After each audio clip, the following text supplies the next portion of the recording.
Hello Year 12s, this is Mr. Lim again, and we are doing our 7th video on Redox, the standard reduction potential table. It's going to be a long video, so let's start. Okay, so today we're going to be learning about the standard reduction potential table. We are going to learn how to use it to predict the outcome of displacement reactions and work out in a galvanic cell which half cell is having oxidation and reduction occurring, and then we're also going to describe the role of the hydrogen half cell. Okay, so what is the standard reduction potential table? So previously in the displacement reactions video, we used reactivity series, which are helpful to predict which displacement reactions will occur, but a better way to rank things would be to, including both metals and halogens, would be to test each substance against all other substances, right? Not just metals with metal ions or halogens with halide ions, but to test metals against halogens or test metals against anything else and test halogens against anything else. So you want to test them all against each other so that you can produce one big table to predict all of your redox reactions.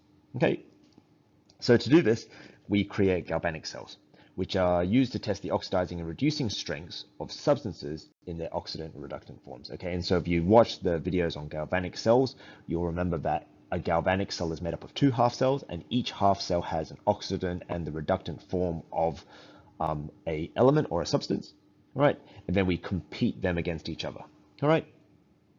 So let's have a look. So each half cell is made of the oxidant and the reductant forms. That's what we just said, all right? So that means for this one here, it might be a metal and a solution of metal ions or a halogen in halide ions.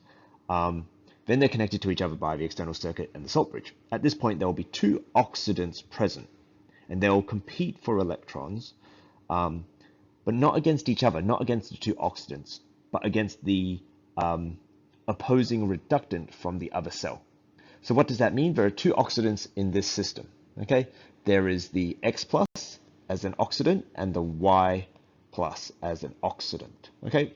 So these are the things that are pulling electrons. Now, in metals, we know that generally that they're talking about giving away electrons, but we're just going to talk about in terms of reductance for now, okay? Because it'll just help a little bit with understanding we're trying to talk about pulling electrons. So these two things here are pulling electrons, okay? And what is it pulling it from? This X plus is not pulling it from the X, the anode, it's metal. It's pulling it from the metal Y, okay? So it's trying to pull from the Y metal electrons from it, okay? And the Y plus isn't pulling again from the Y cathode, it's pulling it from the X metal, okay? So they're trying to pull electrons from each other. This Y plus is trying to pull it from the X, okay? And the other way around, the X plus is trying to pull it from the Y, okay? So that's what's happening in these cells. And then you can work out which one is actually winning via various other information. Let's look at this diagram. We can see that the electron flow is actually in this direction, which means that the Y plus is pulling the electrons from the X, okay? So the X is giving up its electrons to the Y plus, okay? So information like that will tell us what's actually occurring, okay? So let's have a look. They will pull at the electrons present until one of them wins. That's what we were just talking about. Okay, this will force the other reductants to give up their electrons and give them to the oxidant in the other half cell. You can tell who has won electrons from direct direction of the flow of electrons, which we just had in the last slide, or observations about changes in each half cell. From this, you can work out which is the anode and which is the cathode. So let's have a think.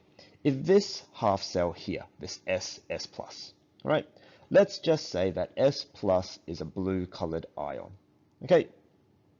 If over time it becomes less blue, what does that mean? That means that the S plus ions are reducing and turning into S solid, okay? So that's what's happening because it's becoming less blue, okay? That's what it means. So if this is occurring, is this oxidation or reduction? This is reduction, okay?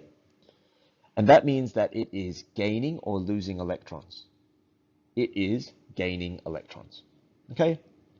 Which means that this electrode S is where reduction occurs, which is the cathode, and that makes electrode R the anode. And we can even work out which way the electrons are flowing. The electrons are flowing to the cathode. Okay, the electron flow is that way. Okay, so that's the kind of information that you'll be given. You'll be given electron flow, you'll be given information about the observations, and you have to work out what's going on from that. Okay, so let's have a look at the next part then. So the flow of electrons can do work, so which means it has energy. And the amount of energy it has is dependent on how much the oxidant or reductant of the oxidant wins by in the electron pulling competition. So that means that the amount of energy can then be used to give further information about ranking the substance and can be used to insert new substances into the existing list without having to test it against every other substance. What does that mean? Let's have a go through an example.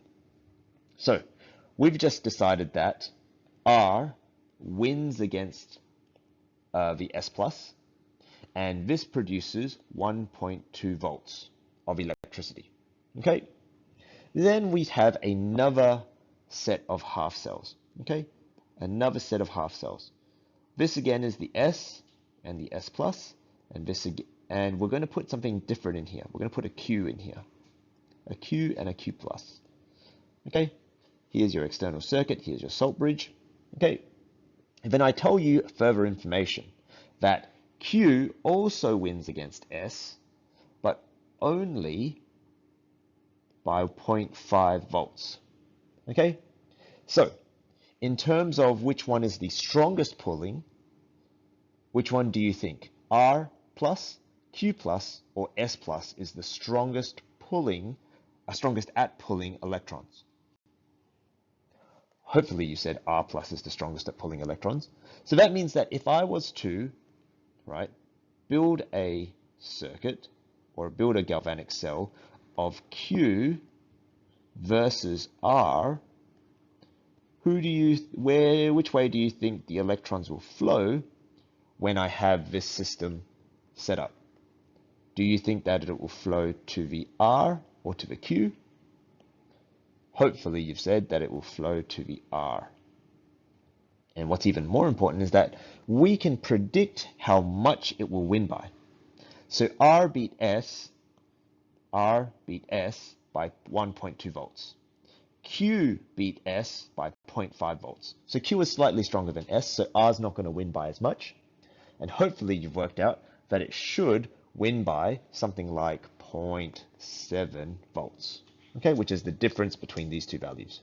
Okay, so, and what's great is that you would be able to predict this value, without even having to build this cell, because we've tested out these two systems, and in theory, if these two systems are standard and done correctly, then this value should be true. Okay, so because we're just dealing with one substance winning against another substance, we need to have one standard one so that we can say that all these other values are more or less than this one standard half cell. Okay, so what we need to do is we need to have a standard half cell to which all others can be compared by, who wins against this standard half cell, and then by how much. And then we can rank everyone as a better or worse reducing agent than, or oxidizing agent than the standard half cell. And the standard half cell that is assigned is the hydrogen gas and hydrogen ion half cell, okay, which is effectively a gas and an acid.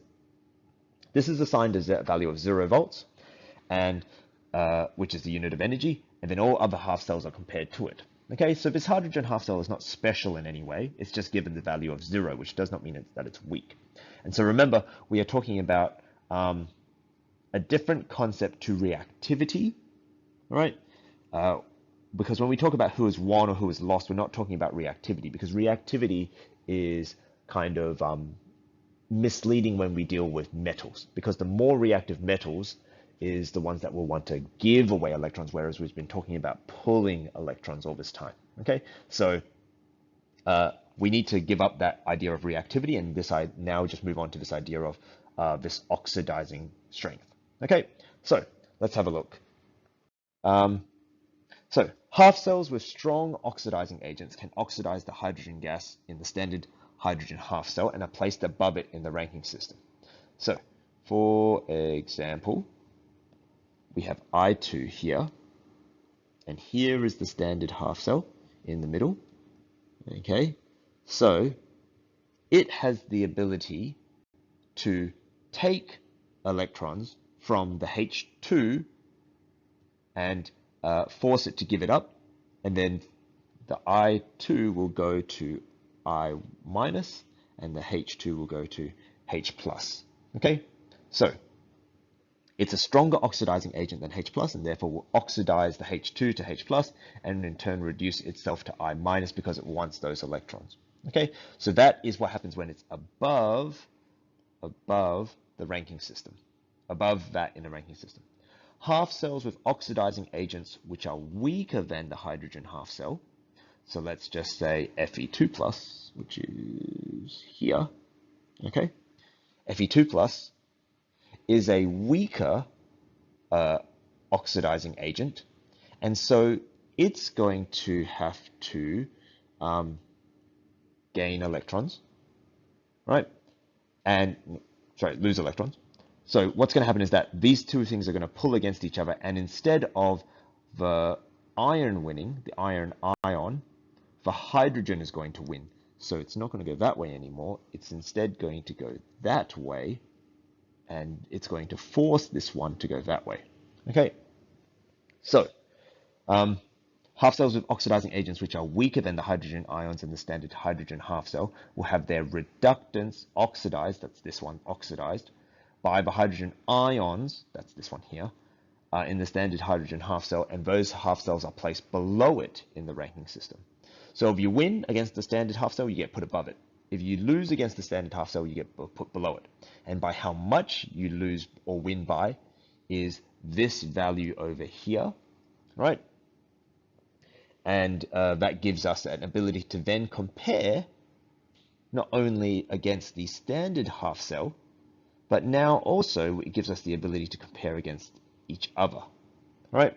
So the energy is a combination of the two half cells can produce, listed in the ranking system, that's over here, and the half cells above it having a positive and the half cells below it having a negative. Okay, so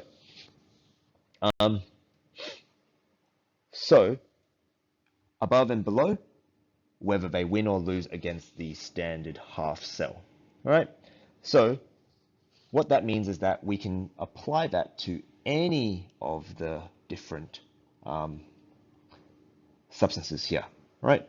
So if you are below it, so let's just say zinc, and the zinc half cell is run against the cadmium and the cadmium half cell, the cadmium 2 plus will be the winner because it's above it in the standard reduction potential table, right? And so therefore this will pull electrons from the zinc, forcing it to oxidize, and this one can reduce. Okay, so that's the concept of the standard reduction potential table. Now, the most important idea is, like, all of that stuff is just all kind of theory about how the standard reduction potential was created. All you really need to know is this downhill arrangement. So things will occur if you have that and that, right? So when you have a galvanic cell, you will always have both parts. So in a galvanic cell, you will have that and that in one half cell, and this is another half cell. Which reaction will occur? It'll be the downhill arrangement, downhill, okay? From left to right, downhill. That's the one that will occur, and therefore that one will go forward and that one will go backwards. Okay, and that's how you predict whether reactions will be spontaneous, because the downhill reactions will be spontaneous. If the opposite reaction, that's this one and this one, will not be spontaneous. Okay, so we're looking for the downhill arrangement. The two half equations will be forward reaction of the upper half cell, forward, that's that one there, and the reverse reaction of the lower half cell, that's that one there. Okay, so it means it can be a predictive tool for halogen displacement reactions instead of the reactivity series, also a predictive tool for the metal ones there as well. All right, so let's go through a couple of examples on how this is used. Okay, so consider the electrochemical cell shown below. There it is there. Determine the half equations occurring at each electrode. Okay, so this is asking you to predict what's going to happen, whether oxidation or reduction is going to occur. So first of all, we need to say, okay, well, this is a galvanic cell. There are not everything, no, this is not a standard galvanic cell, but there are certain things here that will oxidize and reduce. So let's go find them. So let's have a look. In one half cell, we have graphite, which is inert, which means it's not going to react. And we have this iron 3 nitrate. Okay, so this is an Fe3+. And if you look for Fe3+, it is here in the standard reduction potential table. Okay, so that's the only thing in that half cell. In the other half cell, we have two things. We have the iron and the iron, but this is not iron 3, this is iron 2+. Okay, so we have the iron and the iron 2+. Okay, so those are the things that we have in this electrochemical cell. Now remember, we want the downhill arrangement. The downhill arrangement, that means this will occur. So therefore, the forward reaction will occur at the upper half equation and the reverse will occur in the lower half equation.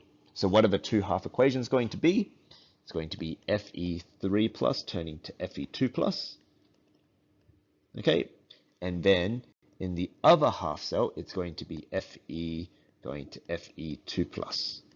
Okay, that's what's going to occur at each of those half cells. Look at another question. Another type of electrochemical cell utilizes the following standard half cell reactions there. Okay, complete the diagram below to show the construction of the operation of a cell and show the fully labeled blah, blah, blah, blah, blah. Okay, so first of all, a couple of things. You'll notice that both of these half cells, or both of these equations, are gaining electrons, and therefore they're reduction equations. Okay, so just like all of these are actually reduction equations. Okay, so what you've got to recognize is that one of them will go forward, one of them will go backwards. Okay, so that they're not going to go exactly the way that they show. We have to work out which way they'll go. So let's find these two half equations. This one here is this one here. Okay, and that one here is that one here. Oh, Mr. Lim cut the picture just in enough space. Okay, so if you didn't have this standard reduction potential table, you would also be able to look at these here, okay, or if these weren't in the standard reduction potential table, you'd be able to look at those there and you should say, okay, well then this one must be higher because that one has a positive value and the other one has a negative value. Okay, so that's another way to be able to tell which one would be on top and which one would be on bottom. Okay, so we're looking for the downhill arrangement. So that one and that one will react. That will go, the upper one will go forward, the bottom one will go reverse. Okay, so you'd have to work out what's going on. Now, the only information in this picture is that there's Cl2 coming out of this into this little pipe here, and it's coming out there and it's going onto this thing here. Now, generally, when you see that kind of lattice thing, that's a platinum electrode.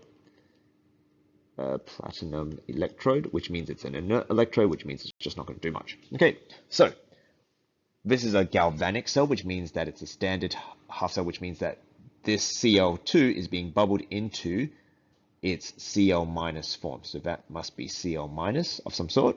Okay, so this is the red half cell here. Okay, the blue half cell, that means that this must be Cr3+, and this must be Cr, because that one's the other half cell. We should be able to label all the other things. What's this? This is the salt bridge. And what's this? This is the external circuit. Okay, so we know that the upper reaction here, the red reaction here, will go forward, right? Forward. If that's going forward, that is gaining an electron, which means that this is the gaining electron means the reduction equation. Okay, if this is the reduction equation, therefore this one must be the cathode. Where am I going to label that? Somewhere. Cathode. Cathode. Okay? And this, therefore, then the other side must be the anode, where that's going to occur. All right. So we have the anode and cathode, and including their respective polarities. We'll deal with that later on. Okay. Yeah, so the electrolytes used, okay, so we've got that, the Cr3 plus and the Cl minus, and the direction of movement of cations and anions in the salt bridge, and the direction of movement of electrons. So let's go through the electrons first, and then we'll go through the cation ions and anions. All right, so the anode is where oxidation occurs, and that's where we lose electrons, and so therefore electrons are flowing this way through the system, so therefore you draw a little arrow that way, okay, for the electrons.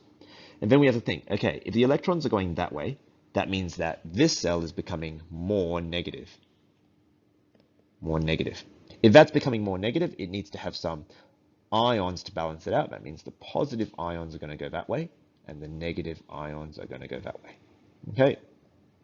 Why are the negative ions going that way? Because this is becoming more positive, because it's losing electrons, and so therefore it must balance that out with some more negative things there. Okay, so that's that. We have all of the things. Just with this polarities, the anode is always negative for galvanic cells, and the cathode is always positive for galvanic cells. So there we go there. All right, so that's that. If you have any questions, which I'm sure you will, come and ask. But remember, just this downhill arrangement is how we predict what reaction will actually occur. Okay, that's it.